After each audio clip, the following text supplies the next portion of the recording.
This is Dispatches from Myrtle Beach with Charles Neal and my son Link from Good Mythical Morning. How you doing, Link? I'm doing good, Dad. How you doing?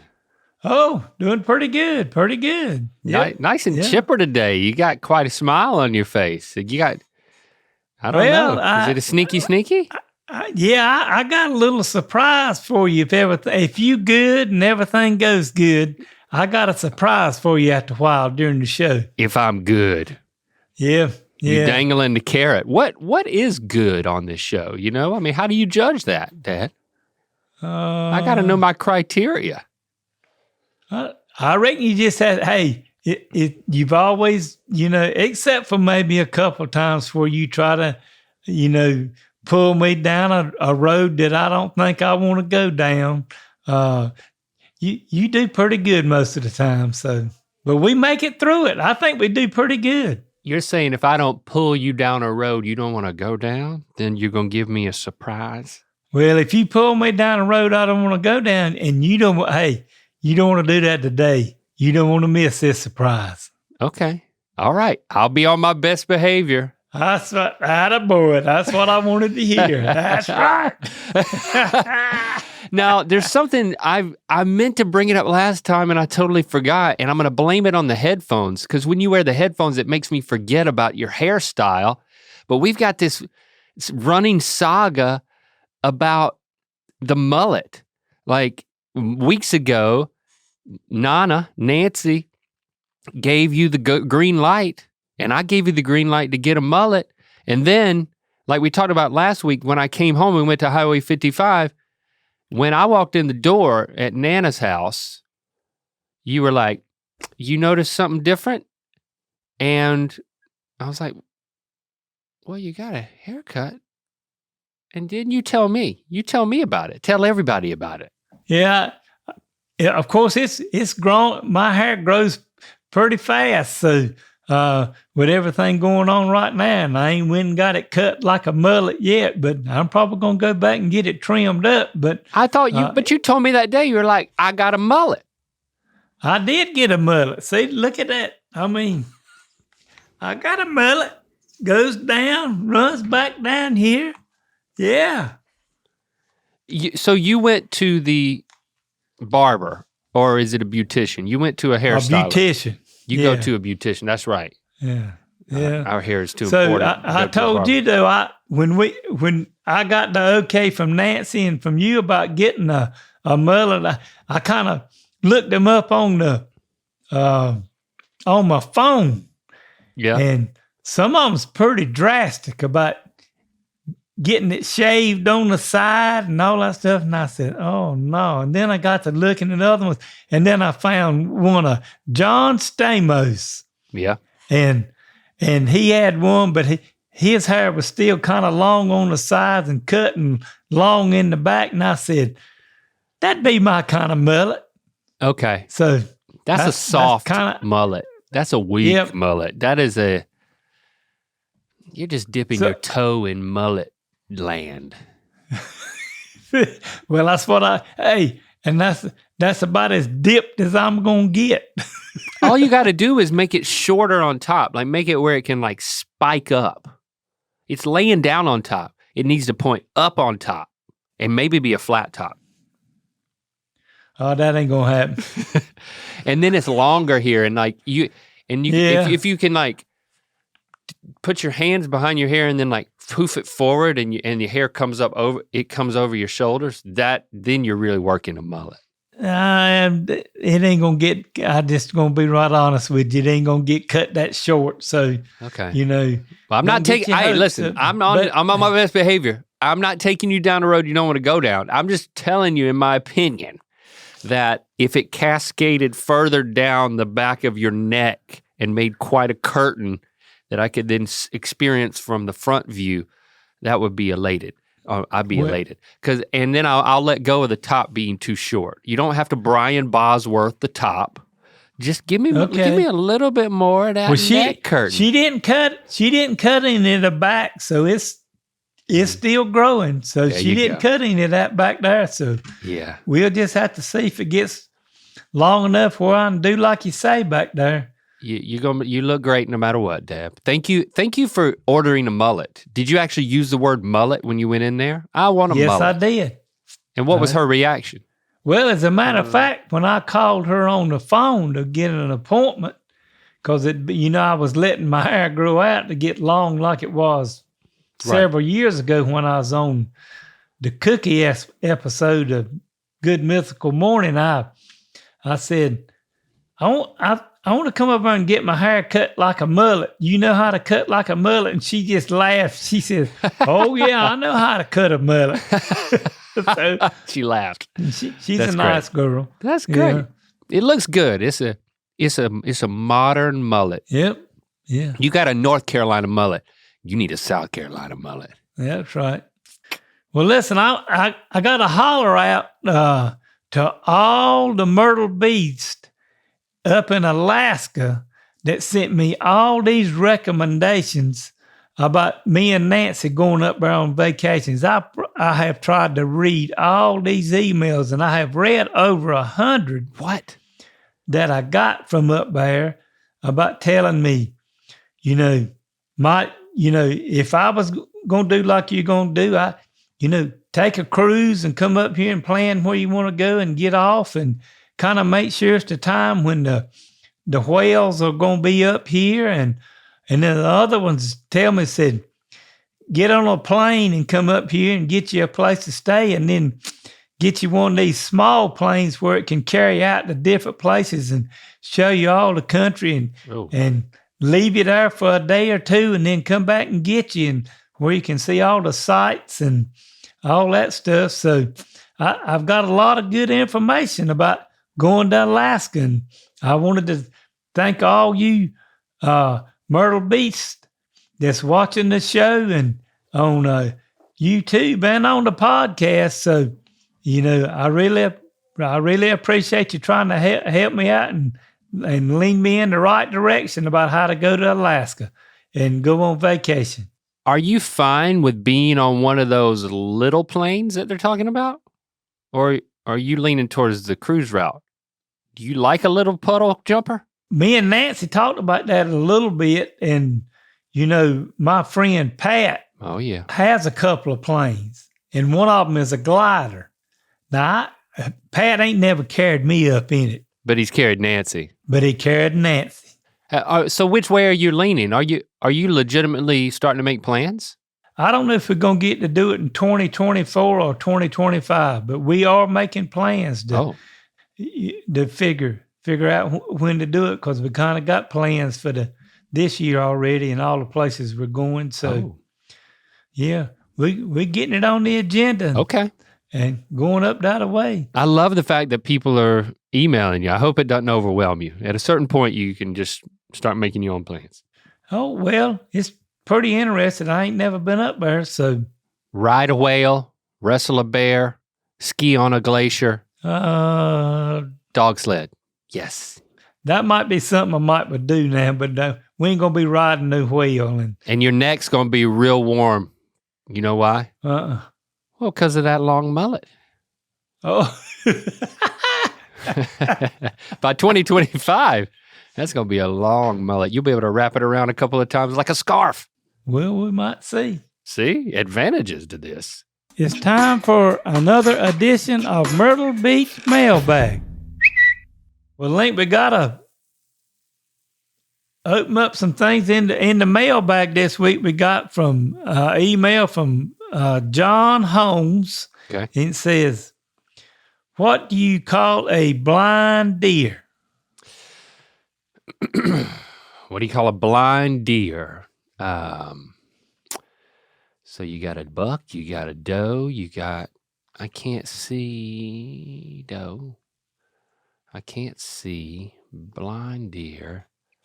Am I got anything on this? No. All right, give it to me. What do you call a blind deer? No idea. No idea? No idea. You don't have an idea? It says no idea. Oh, me neither. Me either. Well, it just keeps going, too. It keeps going? Okay, well. Oh, yeah, it says, what do you call a blind deer with no legs?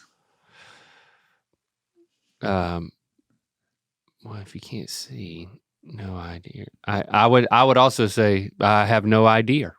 I would be correct. Okay. Still no idea. Still no idea. Yeah. And says, what do you call a blind deer with no legs and no genitals? Genitals. He could have just put balls on there, but he didn't do that. No, he didn't. He didn't. That's a good observation. Yeah. Ground venison. Still no freaking idea. Still no freaking idea. Yeah, and that ain't really what he put on there, but I ain't gonna say it. You're not gonna say it? What, the F word? Yeah. You want me to say it? Yeah, you can say it. So you pulling me down the road? No, I don't want you to get in trouble on this episode. So no idea. That's it. Just because you don't have testicles. Okay, let's move on. Okay. You got me to say it. It didn't help. Maybe a little bit. I got one from Kevin Reagan. It says, I'm sitting in the jury pool room hoping to not get picked while listening to Dispatches from Myrtle Beach. So here's a jury duty joke. Okay. Okay, Kevin, let's see. I was summoned for jury duty today, but when my name was eventually called, prosecutors looked me up and down and then immediately dismissed me. I asked them why, and they replied they didn't. Oh, God. They asked me why, and they replied they didn't want to risk a hung jury. They looked you up and down. Okay, yeah. I'm glad he sent that one in. I hope he did get jury duty after sending that one in. Hung jury. Have you ever been on a jury? I've been called before. Yeah. I've been called many times. Well, I got called several times. And, my daddy, your granddaddy, was a chief of police or either detective or something with the sheriff's department. And every time they'd call, they'd have me over there and they'd say, your daddy Lincoln Neal? That would be correct. And they'd say, you can go. Oh, because you were in with the law.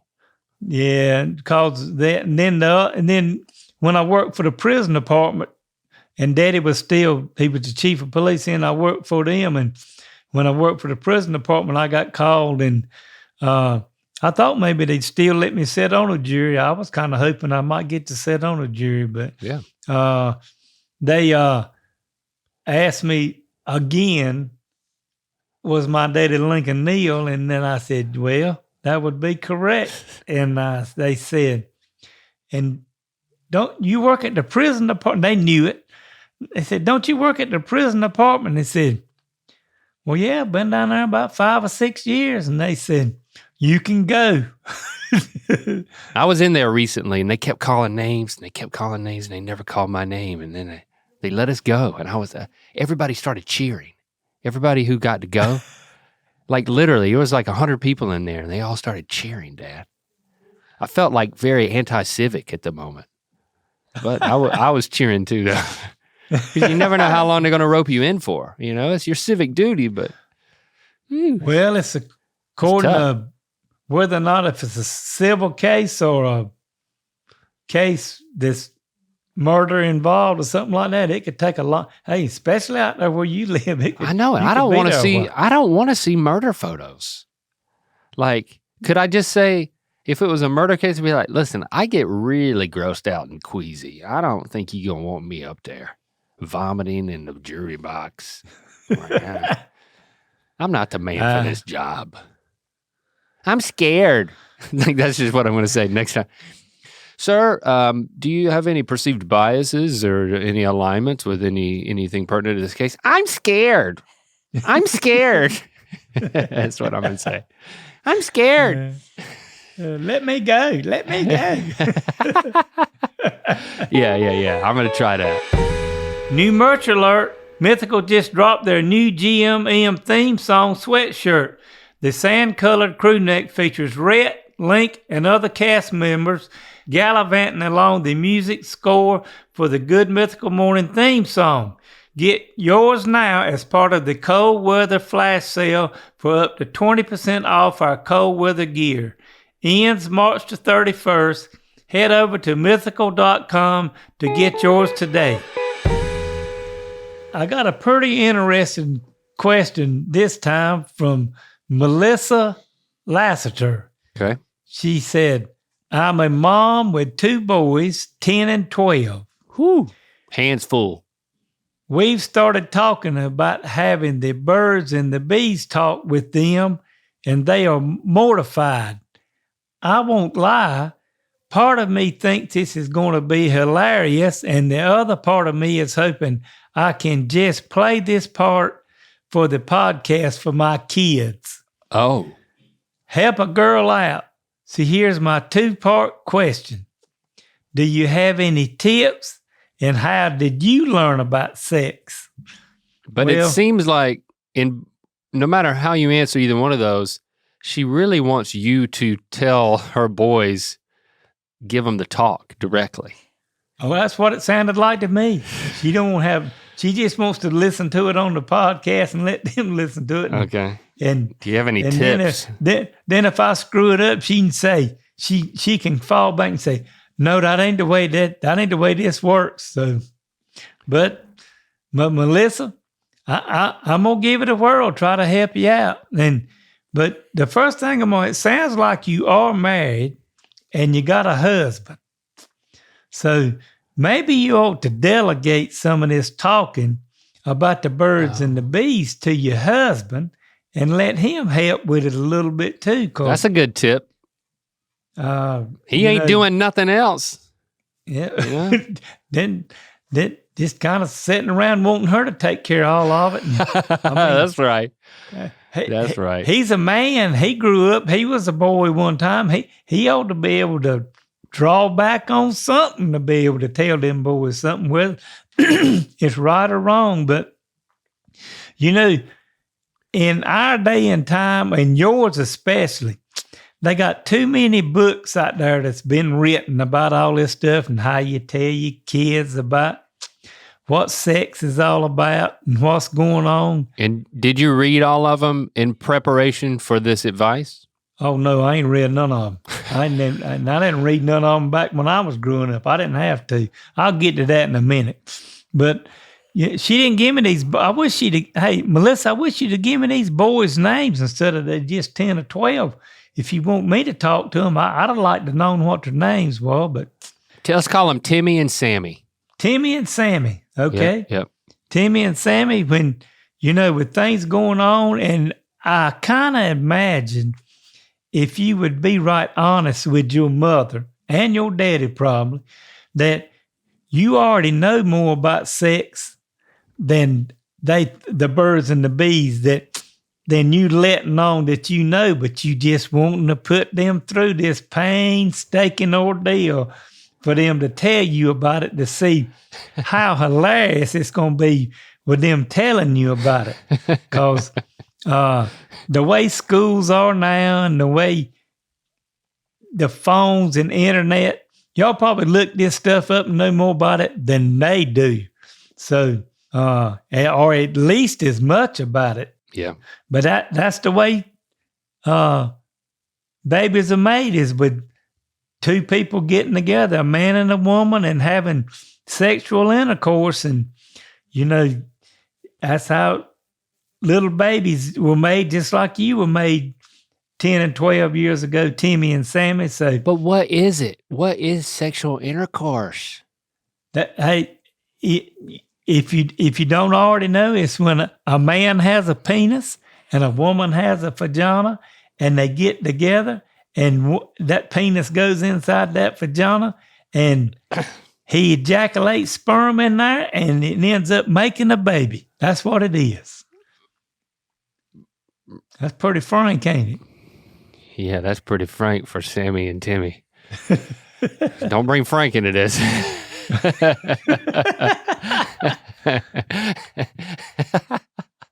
I think I think that was pretty accurate. Yeah, from my understanding of it. And the second question she wanted to know was about how did you learn about sex? Oh, great. If she'd have been growing up with me, with my mama's brothers, Uncle Ross, Uncle James, and Uncle Johnny, and Uncle Billy, you didn't have to worry about having the birds and bees talk with somebody, because they told you all about it from about the time I was 9 or 10. I knew what was expected. It said, what was expected? This is what you do. This is what's expected of you, 10-year-old. Hey, back when I was growing up, they wanted you to be ready if you ever got in a situation when you was a teenager that you knew what to do. So, hey, by the time I was 13 or 14, I knew what to do. So your uncles didn't want you to know what not to do. They wanted you to know what to do. Oh, that would be absolutely correct. Yeah. Okay. Yeah, it's a different tone when your parents are giving you the talk and when like your uncles that are just a couple of years older than you are giving you the talk. Yeah. It's a different. It has a different and they intonation. Give me that talk saying, and they want to make sure, don't let me down. Don't let me down. We need a full report. Yeah. Mom just gave me a brochure. She worked at the health department. They got a brochure for everything. Yep. I read the brochure in my closet with a flashlight. All right. Well, I hope Melissa that helped you. We'll just have to see. Yeah, we'll just have to find out if they make us proud. Well, we're gonna do a thing where we're gonna talk about another one of my grandkids this week. Good. I mean, once you started, I thought like, well, you can't stop until he's gone through all of them. Because somebody's going to be, you can't leave anybody out. None out. You can't leave them out. All right. Now it's time for Grandkid of the Week. It's just like we're doing an ad this week, just like we did before. And the one we're doing this week is my youngest grandkid, Zoey. Zoey. That lives in Arizona. And she's kind of a different grandkid, but a special kind of grandkid like all the rest of them. But this Zoey is, when she came and stayed with us a couple of years ago, she had a sketch pad with her. Yeah. And man, I mean, just freewheeling. She has not been to school for any of this stuff, and she could draw stuff. And I'm talking about like animated characters, like for cartoons or people, and just draw them out and have beautiful pictures of them. Zoey, I'm really proud that you have something that you love to do and you can do so well at it, but I think you can carry it on to the next level and learn how to maybe to take some classes in art and fulfill a dream. And it sounds like that you would love to do and be able to draw stuff, and whether it's in architecture or painting, doing paintings or whatever you want to do. But sounds like you found a niche, and Granddaddy would love for you to follow it and keep doing well at it. So I love you, Zoey, and you keep drawing pictures and doing a great job with it. Keep it up, Zoey. We love you. Well, how have I done, Dad? Have I been good enough? You done good. So it has to be time for the surprise.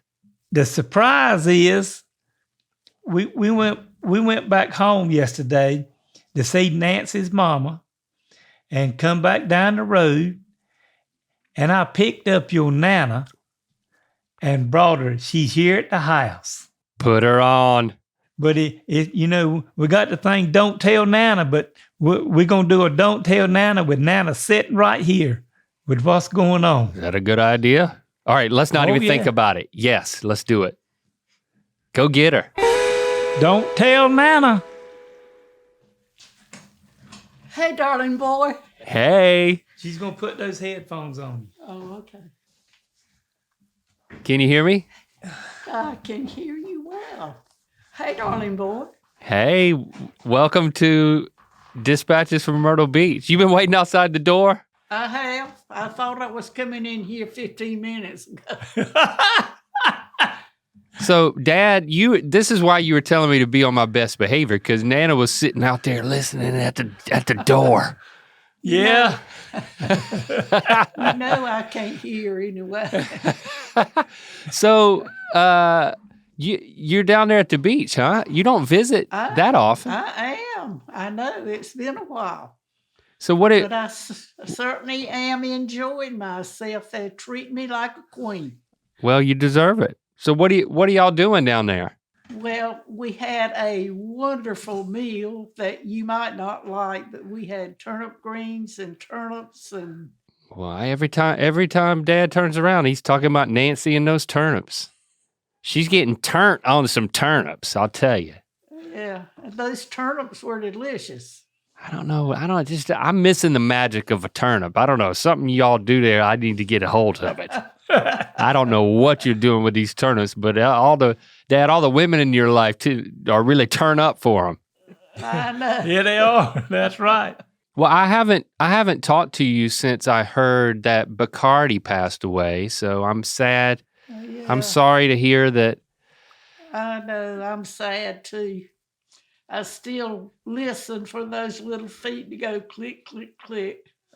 He's poor little doggy. I mean, he was Papa's doggy, so that was kind of part of it that made it more sad. Because you didn't consider him your dog, and then when Papa passed away, you said, "Now I'm stuck with his dog." That's right. That is what you said. Well, Lincoln, me and Aunt Tasey talked about this, and when she and I were growing up, we always had a dog, and Mama said, "Can't have that dog in the house," and we'd bring the dog in the house and just love that dog. And she'd say, "I don't like them dogs. I don't like them dogs." But then she'd turn around and she'd be looking after them and taking care of them when we weren't there. So she can let on that she don't like them, but boy, she can take care of one good, just like she did with Bacardi. So, well, you know what, Dad? She's Nana. She can have it both ways. Yeah. That's right. Yeah. I can tell you a tale. One Saturday I had to work. And I said, "Now, Charles and Teresa, do not let that German Shepherd in the house." Okay. I worked till lunchtime and I come home and I said, "Did you bring those dogs in the house, that dog in the house?" "No, Mama, we didn't bring it in the house."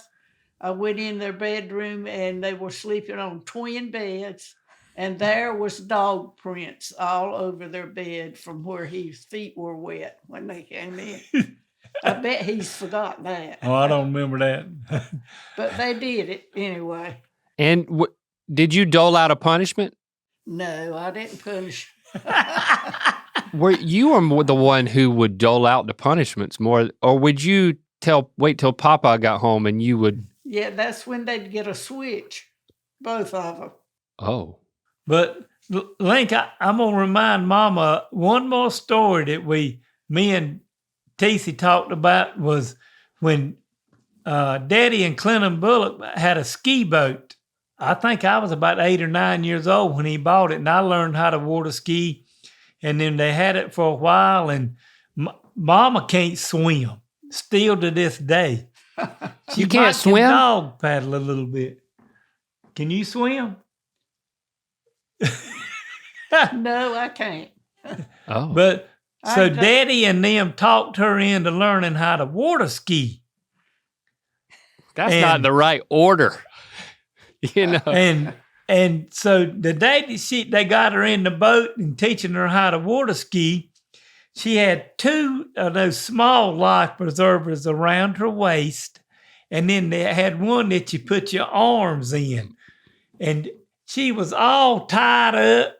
But she got in the water and she tried it. But all you could see was it looked like a little head popped up out of the top of it, and her poor thing sitting in the water. But she suffered through it, and hey, she learned how to water ski. She couldn't swim, but she learned how to water ski. She got up that day. You did? I did. Yeah. And then you kept doing it.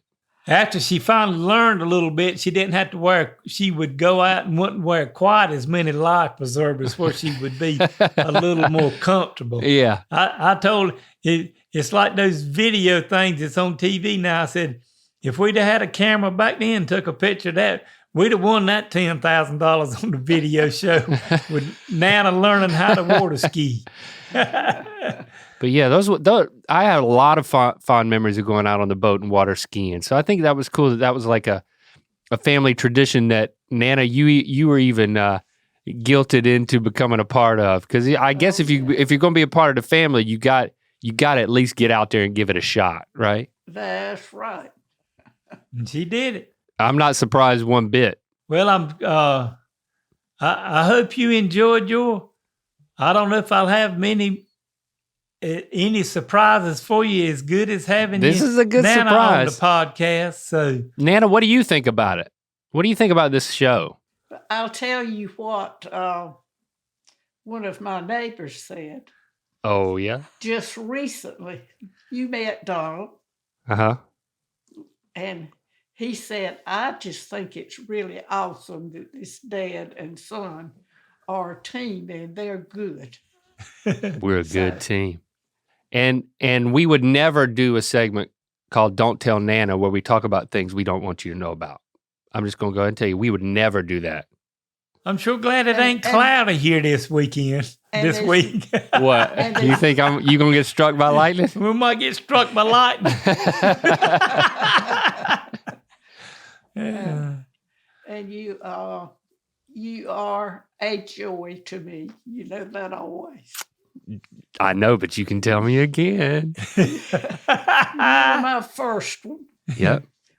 And we got to love you a long time by yourself, 4 or 5 years before any others came along. And I soaked it all up. You did. Every bit of it. I loved going to Nana and Papa's house. I mean, multiple times a week for my entire life. Eating all your peanut butter and your Nestle Quick chocolate milk. And you fried chicken every Wednesday. Oh, every Wednesday, got that fried chicken. So many good memories. If you get tired of Dad, if he's getting on your nerves, just tell Nancy to take you home. I know how he can be, after 3 or 4 days, I know how he can be. He's going to be working. He can get on your nerves. Oh, I'm going to work. I ain't going to be here that much. Oh, that's good. That's good for everybody. Yeah, that's right. Thanks for the surprise, Dad. Special guest, Nana. Yeah. Don't tell Nana that we had Nana on. We're gonna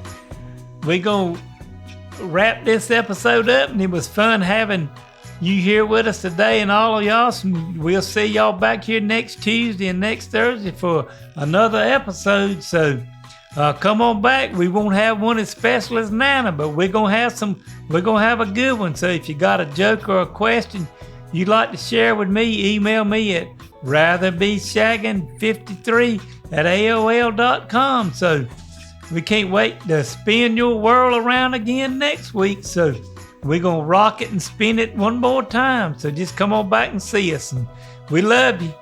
Love you too.